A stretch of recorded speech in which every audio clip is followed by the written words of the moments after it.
Por ejemplo, alguna vez también en ese orden de información que viene llegando a través de canales en YouTube que ahora se ha convertido en la fuente número uno de información, de investigación. La gente, YouTube, YouTube, YouTube. Ya casi que estamos desplazando los libros porque nos es más fácil abrir un canal y que ese canal lo explique, sin tener en cuenta que lo que explica es la visión de ese canal, no es necesariamente la verdad. Entonces apareció otra información de que Lucifer es el mismo Jesús. Recuerdo eso muy bien y que aquí hicimos un programa dando nuestra visión, nuestra opinión investigativa al respecto.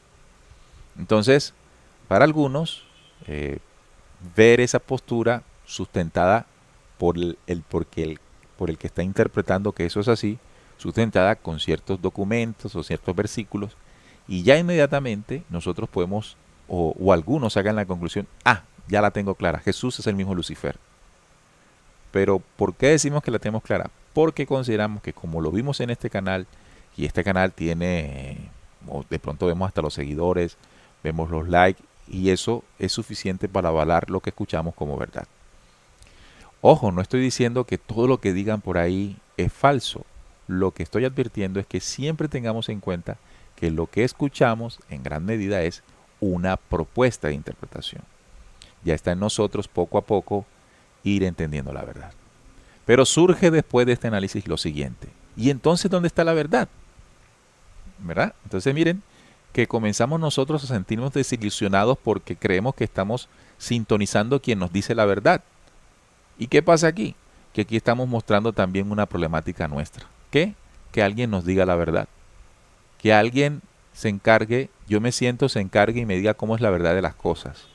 Es una postura bastante cómoda, por cierto, bastante cómoda, pues que alguien se encargue de hacer una gran labor, una gran tarea para que me diga todo bien masticado, bien explicado y ya yo diga o me pare de ahí diciendo ya yo sé la verdad, porque este se encargó en dármela.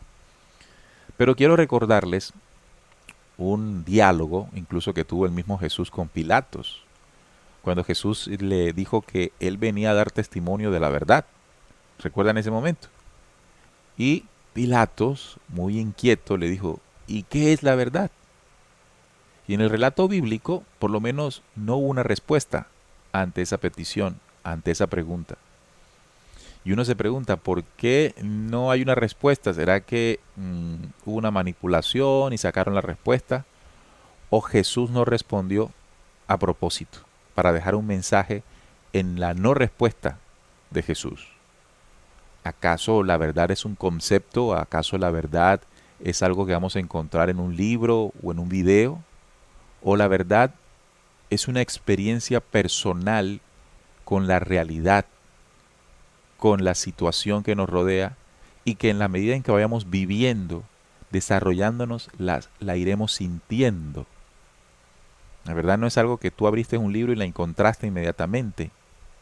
La verdad es una construcción de vida que incluso no son suficiente o no es suficiente una vida, sino muchas más. Sale otro diciendo, pero entonces si no la encuentro en esta vida, ¿para qué carajos sigo naciendo? No, porque es que de la misma manera que usted hoy no recuerda las anteriores, usted hoy es la construcción de todo aquello. Así que siempre usted seguirá aprendiendo.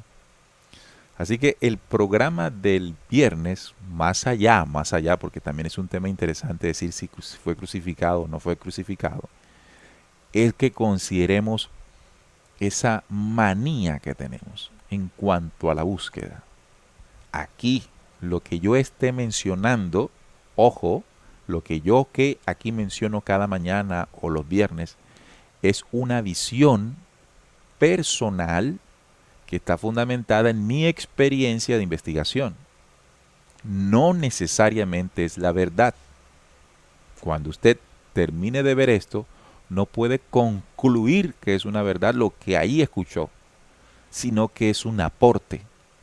En este canal me están aportando, en este otro canal me están aportando. Y ya con las aportaciones propias de mi búsqueda, ya viene un trabajo que sí es personal. Comenzar a colocar las cosas en orden y comprometerme conmigo en la creación y gestación de mi propio pensamiento, de mi propio criterio, de mi propio entendimiento.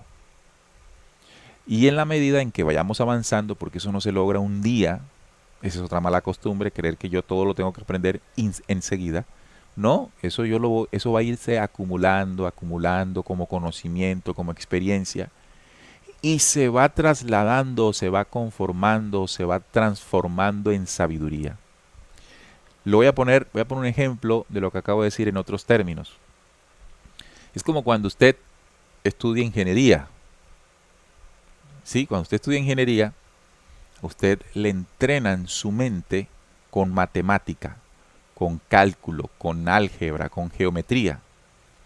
Y uno tiene la mala costumbre de creer que a uno le enseñan todo lo que le enseñan en los primeros semestres de ingeniería, porque al salir de allí uno debe acordarse de la fórmula, de la ecuación, de la resolución. No. De hecho, eso se olvida. Quienes lo hemos hecho sabemos que eso se olvida. Pero ¿qué sí queda? El entrenamiento, la habilidad mental, el razonamiento abstracto. Es decir, queda una habilidad mental para resolución de una problemática en el tema de la ingeniería que yo pueda resolver, porque entrené mi cerebro para calcular, por decirlo así. ¿Mm? Entonces igual, o de otra forma, pero casi que igual, ocurre en la sabiduría que desarrollamos.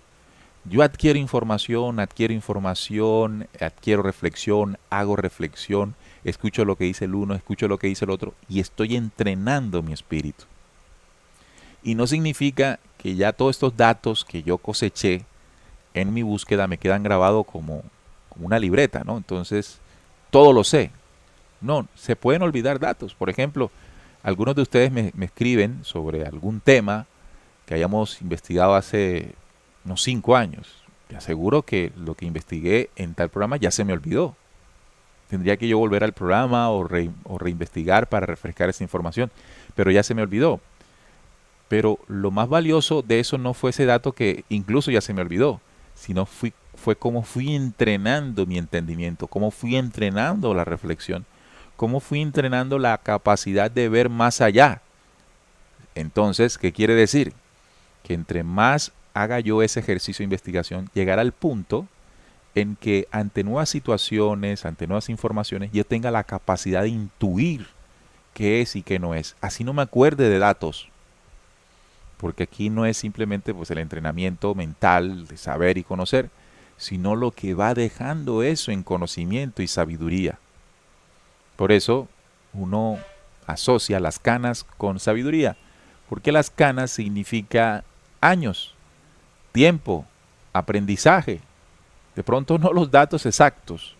Alguna vez hablaba con alguien y me decía que cuando usted habla con un anciano, el anciano tiene una característica diferente, por ejemplo, a mí, que todavía no he llegado a la ancianidad. Yo le puedo hablar de datos. El anciano ya no le va a hablar de datos. El anciano le va a dar de sabiduría, de consejo. El dato ya él se le olvidó, pero le quedó lo más importante de los datos, de todo lo que amasó. Seguramente con ese anciano usted habla cuando tenía 40 o 30 años y le iba a sacar datos, porque en ese momento los estaba cosechando. Pero cuando llega a una etapa de adultez, una etapa mayor, ya no le importa el dato, ya le importa la reflexión sobre el dato, la capacidad que le dejó toda su búsqueda, toda su experiencia, su aprendizaje, su acierto, su error de la vida. Por eso, quienes tenemos la oportunidad de hablar con personas mayores, sentimos la sabiduría y el conocimiento que tienen. Y esa persona no le va a decir datos específicos y fórmulas químicas, no le va a decir, no le va a hablar nada de eso. Así la sepa, ya ni se acuerda de eso, ya no le parece tan importante porque encontró el sentido del conocimiento. Repito, el sentido del conocimiento no es saber demasiado, aunque es importante. La importancia del conocimiento es lo que ejerce, lo que forja, lo que entrena el espíritu de cada uno de nosotros, convirtiéndonos en seres humanos cada vez más sabios. Ojalá nosotros podamos seguir ampliando esos años de vida conforme a lo que se han se ha dicho en ciertas investigaciones que poco a poco en el desarrollo nuestro científico, espiritual, lograremos ensanchar ese tiempo de vida, una vez quebrantado, hace miles de años quebrantado por cierta manipulación. Y al hacerlo, quiero que se imagine qué más sabiduría podría desarrollar si usted puede vivir más años. Si llegamos a los 70, a los 80 años y vemos que ya nuestras reflexiones cambian, imagínense las que podemos lograr más si vivimos más, pero no vivir más en la enfermedad, vivir más en la salud. Entonces desarrollaríamos más y ese es el objetivo del ser humano. Por eso fue que quienes llegaron aquí y nos manipularon, una de las cosas que pensaron es a esta gente hay que cortarle el tiempo de vida para que no desarrolle esa sabiduría. Mientras logramos científicamente y espiritualmente lograr ese ensanchamiento de nuestra vida en el planeta Tierra, pues cuidemos nuestros cuerpos. Ahora que estamos jóvenes, que estemos jóvenes, cuidémoslos. ¿Para qué? Para que estén sanos y nuestra vida sea larga y en esa vida larga desarrollar conocimiento y sabiduría. Y que además de ese conocimiento y sabiduría que desarrollamos pueda servir como fuente de conocimiento y de sabiduría para nuestros hijos, para nuestros nietos, para nuestros bisnietos seguramente ya, y para la gente que esté alrededor de nosotros, porque ya pasamos un tiempo, como lo hacían nuestros antepasados. Los mayores, los ancianos eran considerados las bibliotecas sobre las cuales pues toda una comunidad aprendía. Entonces, mire lo bonito que es esto. Entonces, no quedarnos simplemente en el dato. El dato es un entrenamiento que se hace del espíritu, que se hace de la comprensión, que se hace del entendimiento, para que se forje lo más importante y es la sabiduría. ¿Sí? Las decisiones que usted más adelante tome de la vida sean llenas de sabiduría, porque ya está entrenado interiormente. ¿Y por qué decidiste esto? Porque te diste cuenta que en tal libro dice tal cosa. No, ya ni se acuerda del libro. Ya el libro es él. Ya el libro es uno.